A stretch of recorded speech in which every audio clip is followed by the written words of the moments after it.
Momen hari ulang tahun ke-76 Republik Indonesia mengingatkan masyarakat Indonesia harus siap hidup berdampingan dengan COVID-19. Sebab hingga kini belum diketahui sampai kapan virus corona berada di sekitar kita. Pemerintah tengah menyiapkan berbagai strategi untuk hidup berdampingan dengan COVID-19. Untuk mencapai Indonesia merdeka dari COVID-19, bukan hanya terbebas dari virusnya, tetapi juga harus menyusun kehidupan new normal untuk menuju masyarakat yang produktif, yang aman dari virus corona. Menurut juru bicara Satgas COVID-19, Profesor Wiku Adhisa Smito, ada 3 modal utama untuk mencapai masyarakat produktif dan aman dari COVID-19. Pertama, masyarakat wajib menerapkan protokol kesehatan menuju kehidupan new normal, memakai masker, serta menjaga jarak. Selain itu, penguatan kebijakan dan koordinasi pemerintah pusat dan daerah terkait 3T, tracing, testing, dan treatment. Dan yang terakhir adalah kesiapan fasilitas kesehatan untuk merawat apabila kasus COVID-19 kembali meningkat. Apabila ketiga strategi ini dilakukan, maka seluruh masyarakat dan pemerintah akan semakin kuat melawan pandemi COVID-19. Dan masyarakat bisa beraktivitas seperti semula dan lebih produktif dengan tetap aman dari penularan virus corona. Tim Liputan, Berita 1. Ya, Satgas Penanganan COVID-19 memiliki 3 strategi agar Indonesia merdeka dari pandemi. Merdeka yang dimaksud adalah masyarakat dapat melakukan aktivitas dan produktif seperti sedia kala dan tetap aman dari penularan COVID-19. Dan untuk membahas hal itu sudah terhubung melalui telekonferensi tim pakar medis Satgas COVID-19, Profesor Ari Fahrial Syam. Selamat siang, Prof. Ari. Selamat siang. Baik, sehat ya, Prof? Ya, alhamdulillah, Mbak. Alhamdulillah. Prof. Ari dan pemirsa, kita juga sudah terhubung dengan Kepala Biro Komunikasi dan Pelayanan Masyarakat Kementerian Kesehatan, Ibu Widewati. Selamat siang, Ibu Widewati. Selamat siang, Mbak Gita. Sehat semuanya. Baik, terima kasih sudah bergabung bersama kami. Sebelumnya saya mau tanya ke Prof. Ari dulu. Prof. Ari, seperti yang sudah disampaikan dalam paket pengantar tadi, ada 3 kunci untuk kita bisa hidup dalam tanda kutip berdampingan dengan COVID-19 di era new normal nanti. Dan selebihnya 3 hal tersebut adalah hal yang sebenarnya sudah kita upayakan saat ini. Namun apa sebenarnya tantangannya sampai untuk saat ini kita masih terbelenggu dalam pandemi COVID-19? Ya, jadi sebenarnya kan kita tadi sudah sampaikan ya bahwa minggu-minggu ini adalah minggu-minggu yang pas bersamaan juga dengan 17 Agustus. Boleh dibilang kita happy lah ya bahwa angka-angka itu semakin menurun ya. Jumlah kasus baru kita semakin menurun, kemudian juga ketersediaan ruang rawat isolasi dan ICU juga semakin menurun. Ya, artinya kapasitasnya bed ratio-nya juga semakin menurun. Ya, kemudian juga kita bisa melihat bahwa dari segi vaksin saja, misalnya juga vaksin juga semakin banyak jumlah yang divaksin, bahkan saat ini pemerintah menargetkan lebih dari 1 juta vaksin setiap hari. Jadi, sebenarnya kita mestinya dengan perjalanan sampai pandemi COVID saat ini, kita sudah banyak belajar, ya, dan kita juga sudah mengalami berbagai macam exercise. Ya, artinya di paling berat memang bulan Juli, ya, jumlah kasus meningkat drastis lebih dari 50.000, ya. Jumlah kematian juga luar biasa, ya, angka kematian lebih dari 3% misalnya. Kemudian kita tahu bagaimana kapasitas rumah sakit juga lebih dari, bisa bilang kita lebih dari 100%. Kemudian juga ketersediaan oksigen yang terbatas, obat yang terbatas. Jadi mestinya di dalam masa yang paling berat pun kita lolos, kita bilang. Ya, artinya kita lolos untuk hal tersebut. Jadi kita mesti banyak belajar. Nah, kalau kita lihat juga sebenarnya kan kuncinya apa yang terjadi saat itu memang diperberat oleh adanya mutasi, adanya varian baru, ya, varian Delta ini yang luar biasa, memang penularannya cepat. Ya, kemudian cepat sekali, dan di mana akhirnya memang kita dalam waktu yang singkat begitu banyak kasus dan kita kewalahan gitu loh. Dan itu juga tetap karena juga ketaatan di dalam protokol kesehatan. Nah, kita berharap memang hal ini tidak terjadi lagi. Walaupun sebenarnya sudah ada juga warning, ada ini varian Lambda sudah mulai dekat nih. Ya saya baca tadi pagi sudah ada di Filipina misalnya. Ini juga kita mesti antisipasi. Jangan sampai kita juga seperti Delta saat ini gitu loh. Itu yang penting-penting. Tapi di satu sisi sebenarnya kembali lagi di awal pada saat tahun lalu Januari ditemukan penyakit ini, kita sudah tahu bagaimana penyebaran dari virus ini, yaitu melalui droplet. Jadi intinya adalah ya 3M, 5M itu yang harus dilaksanakan. Jadi selagi masyarakat konsisten melaksanakan tersebut, dan kemudian law enforcement-nya yang juga cukup adekuat, ya, saya rasa kita sebenarnya bisa hidup walaupun pandemi ini belum selesai. Karena terus terang saja memang angka vaksin kita ya Bu Widya ya, baru yang pertama ini kita masih di atas ya sekitar 54 jutaan kalau nggak salah, atau hari ini mungkin tambah lagi terus. Jadi artinya belum seperti yang kita harapkan. Yang kedua juga terus meningkatkan, artinya sampai mencapai herd immunity 70% kita masih memang beruberan dengan waktu ya untuk mencapai target vaksin tersebut. Demikian Mbak dari saya. Baik, saya ke Ibu Widya. Sekarang Ibu Widya, kita lihat angka kasus aktif harian saat ini sudah menurun, kemudian juga tingkat keterisian tempat tidur di rumah sakit juga sudah menurun. Ini apakah bisa diprediksikan dari pantauan Kementerian Kesehatan sendiri, kapan kira-kira angka ini akan terus melandai terhadap pandemi COVID-19 di Indonesia? Iya Mbak, jadi kan memang di sejumlah daerah BOR itu mengalami penurunan yang signifikan sejak diberlakukannya PPKM. Kalau dari tanggal 17 Agustus kemarin menunjukkan memang rata-rata BOR nasional itu di angka 39,5%. Tadi dikatakan oleh Prof. Ari juga bahwa semakin menurun dan rata-rata memang sudah berada di zona hijaunya. Dan alhamdulillah kemarin 17 Agustus BOR di DKI contohnya saja sudah di kisaran 26%, di Jawa Barat ada 28% dan Jawa Tengah ada di 33%.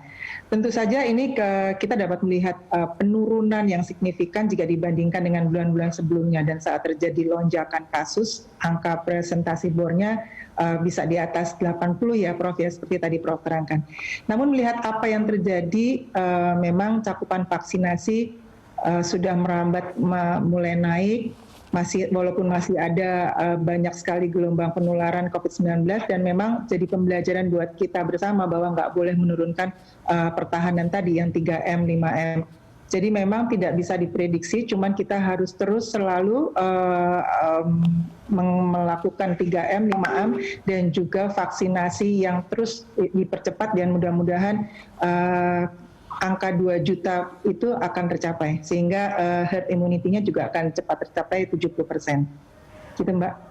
Baik, artinya memang PPKM ini memberikan dampak yang cukup signifikan ya dalam menurunkan kasus aktif harian di Indonesia. Saya mau ke Prof. Ari. Prof. Ari, ini apakah meski kasus aktif harian sudah menurun, pertahanan kita tetap belum bisa dilonggarkan ya Prof? Mengingat saat ini ada ancaman varian COVID yang baru, yaitu varian Lambda tersebut. Ya, menurut saya begini, terus terang saja masyarakat juga sudah mulai jenuh. Artinya kita juga harus memperhatikan masalah psikologi dari masyarakat. Dan boleh dibilang lah bahwa keberhasilan kita saat ini menekan jumlah kasus baru yang sudah tinggal belasan ribu, itu pun juga karena peran serta masyarakat. Jadi masyarakat pun juga harus dikasih bonus. Bonusnya apa? Oke, dikasih pelonggaran. Tapi tentu pelonggaran yang tidak kebablasan gitu loh. Jadi jangan juga euforia, oh ini udah bebas, tidak.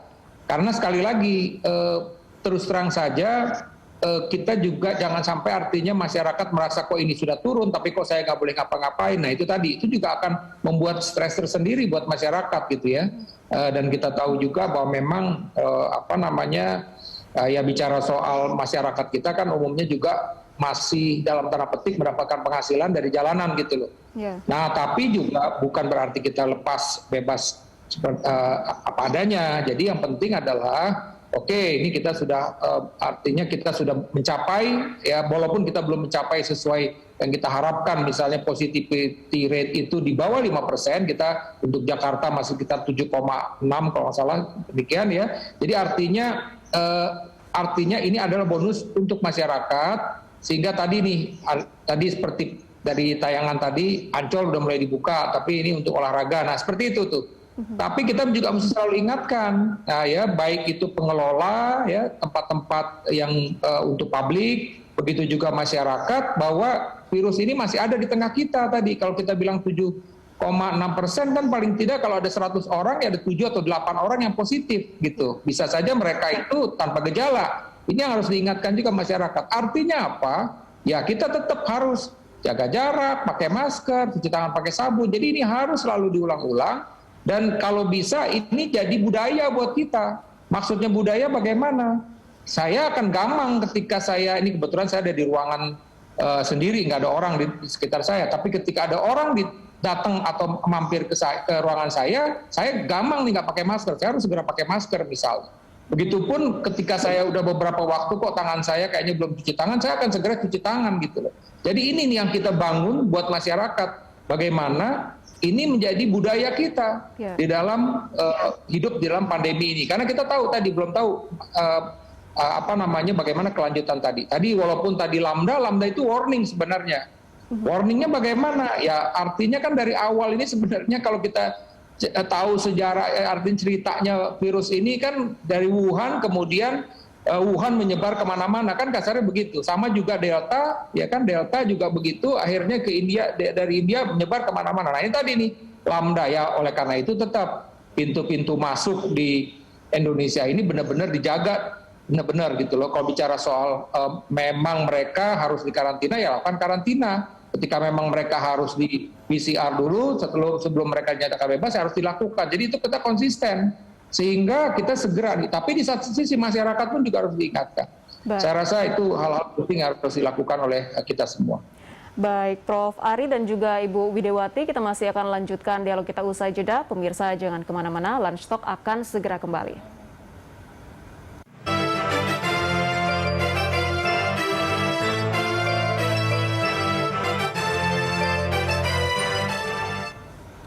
Ya, kita lanjutkan dialog Lunch Talk kita masih bersama dengan Profesor Ari Fahrial Syam selaku tim pakar medis Satgas COVID-19 dan Ibu Widewati selaku Kepala Biro Komunikasi dan Pelayanan Masyarakat atau perwakilan dari Kementerian Kesehatan. Saya ke Ibu Widewati dulu. Bu Widewati, sebelumnya di segmen 1 kita sudah membahas berbagai strategi yang harus kita lakukan untuk bisa merdeka dari COVID-19 ini. Salah satunya adalah tetap patuh menerapkan protokol kesehatan yaitu 3M. Nah, ini berbicara mengenai roadmap hidup pendampingan dengan COVID-19 yang juga sempat dibicarakan oleh pemerintah pusat. Apakah Indonesia saat ini sudah siap, Bu, untuk menuju ke sana? Ya, Mbak, memang kita tahu bahwa dalam upaya pengendalian pandemi COVID-19 ini, yang sekarang mungkin karena varian Delta, perpanjangan PPKM yang dimulai kemarin tanggal 10 Agustus, itu memang ada 2 roadmap yang memiliki penyesuaian dan sudah diuji cobakan oleh sektor pembelanjaan, misalnya mall, dan juga ada industri esensial yang berbasis ekspor atau penunjangnya. Nah, pemerintah memang akan melakukan uji coba pembuktian secara gradual untuk mall pusat pembelanjaan di wilayah yang level 4 dengan memperhatikan implementasi protokol kesehatan. Kita tahu bahwa yang untuk industri esensial berbasis ekspor minggu ini juga sudah disusun semua protokol kesehatan agar di minggu lain atau minggu depannya itu sudah bisa dioperasikan di kota dengan level 4 yang dibagi minimal 2 shift ya. Penyesuaian di level 4 dilakukan juga ada di tempat ibadah yang perpanjangannya kalau nggak salah mulai 10 Agustus di Kabupaten Wilayah 4 dengan level 4 itu. Dan kapasitas maksimumnya 25% atau maksimal 20 orang.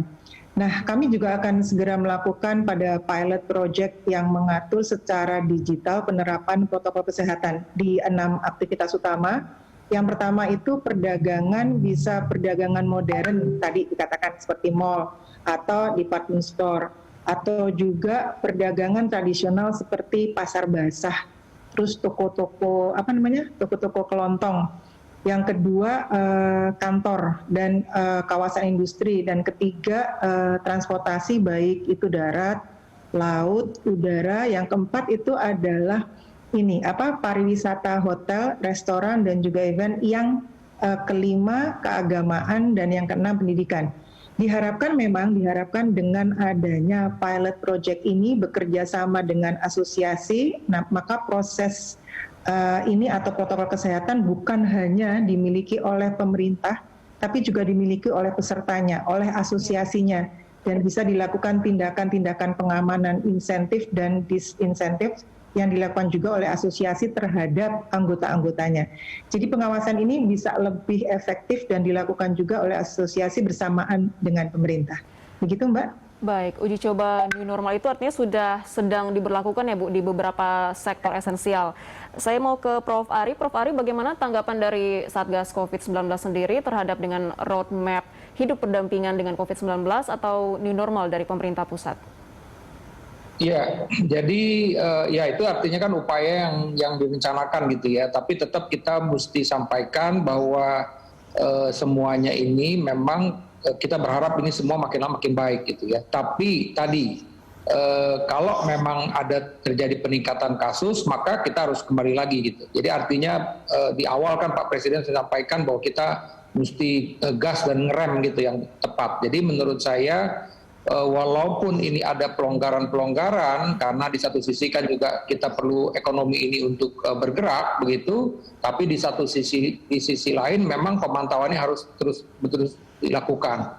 Kalau saat ini kan kita sudah pengalaman lah, artinya beberapa parameter yang bisa kita lihat. Misalnya tadi angka bed occupation ratio dari ruang-ruang rawat, kalau memang ada peningkatan berarti kita udah mesti hati-hati. Ketika IGD sudah mulai meningkat, ini kita mesti hati-hati. Kemudian juga angka dari konfirmasi yang positif, kita juga sudah mesti hati-hati. Jadi artinya apa? Bahwa ada parameter-parameter yang kita bisa lihat, baik itu di level masyarakat maupun di rumah sakit, sehingga ini ada warning-warning, di mana memang pemerintah ya harus drastis seperti yang dilakukan timing yang tepat kemarin ketika dilakukan PPKM darurat gitu misalnya. Ini kan kita boleh dibilang 1 bulan ini dilakukan, alhamdulillah kita bisa lihat angka yang cukup signifikan, perbaikan-perbaikan yang ada gitu ya dengan terjadi baik itu di rumah sakit maupun juga di masyarakat.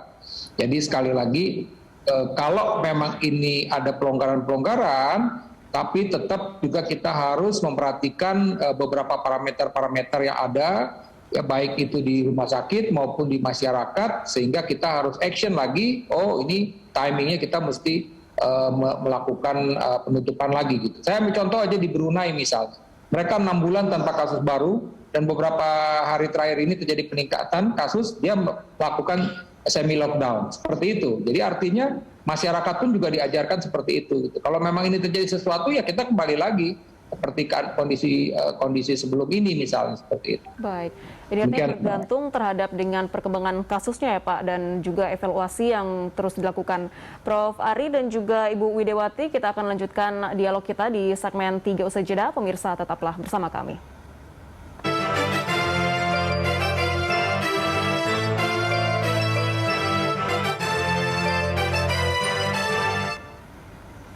Ya pemirsa, terima kasih Anda masih bersama kami. Kita memasuki segmen terakhir dialog lunch talk kita siang ini. Pak Prof. Ari dan juga Ibu Widewati, sebelumnya juga kita sudah membahas terkait dengan upaya dari PPKM ini yang cukup bisa menurunkan angka COVID-19, namun pada kenyataannya kita masih belum bisa merdeka dari pandemi ini dikarenakan seperti contohnya ada tantangan yang masih kita hadapi, yaitu untuk mengetatkan kepatuhan masyarakat melakukan protokol 3M dan juga penambahan fasilitas penanganan COVID-19. Ini sebenarnya apa pekerjaan rumah yang harus kita lakukan agar bisa bebas dari gelombang kedua COVID-19 di Indonesia ini? Saya persilahkan Prof. Ari terlebih dahulu untuk menyampaikan closing statement. Silakan Prof. Ya, jadi ini yang mesti saya sampaikan kepada masyarakat, bahwa kita istilah merdeka sebelum pandemi itu memang menurut saya sampai berapa tahun ke depan ini belum bisa terjadi gitu ya. Jadi memang ini harus saya sampaikan tadi, harus dijadikan budaya kita untuk melaksanakan 3M tersebut. Ya, saya bilang tadi kita harus selalu pakai masker, kita selalu menjaga jarak, kita selalu untuk cuci tangan pakai sabun, dan tadi ya vaksin gitu. Jadi kayaknya itu jadi budaya gitu. Jadi merdekanya kita di masa pandemi ya itu merdeka begitu, tapi kita masih bisa tadi ke mall, tapi tetap misalnya dalam tanda petik kita harus menjaga 3M tersebut begitu. Jadi yang ini harus kita antisipasi karena kita sudah banyak belajar kok. Ketika ini dilepas, ya ini akan kasus meningkat lagi ketika orang bebas untuk berinteraksi misalnya tanpa menggunakan masker itu akan meningkat. Kan kita juga belajar dari Olimpiade Tokyo. Sekarang Tokyo ini jadi bermasalah sekarang peningkatan kasus terus mereka. Karena tadi dampak dari situ, yaitu tadi konsekuensinya. Jadi yang penting sekarang merdeka kita itu ya tadi ya kita boleh bisa beraktivitas tapi tetap harus dengan 3M dan 5M yang ketat tersebut. Betul, 3M harus dijadikan budaya ya Prof agar bisa benar-benar merdeka dari COVID-19 ini. Terakhir Bu Widewati, silakan closing statement dari Anda. Baik, terima kasih Mbak. Jadi sebetulnya menghadapi pandemi ini adalah kerja bareng, bukan kerja pemerintah aja, tapi kerja bareng pemerintah dengan masyarakat dan stakeholder yang terkait. Itu yang penting ya Mbak. Terus kemudian kita juga selalu menghimbau masyarakat buat 2 hal, patuh yang tadi sudah digaungkan juga oleh Prof bahwa patuh dan disiplin menjalankan protokol kesehatan yang 5M tadi. Kemudian apapun jenis vaksinnya, vaksinasi itu sudah terbukti efektif dalam mengurangi tingkat keparahan hingga kematian akibat terpapar virus. Jadi vaksinasi jangan takut. Itu aja Mbak. Baik, artinya ini sekali lagi kita tidak boleh melonggarkan protokol kesehatan dan juga jangan takut untuk divaksinasi agar segera terbentuk kekebalan kelompok. Terima kasih banyak Prof. Ari dan juga Ibu Widewati sudah bergabung bersama kami siang ini. Sehat selalu.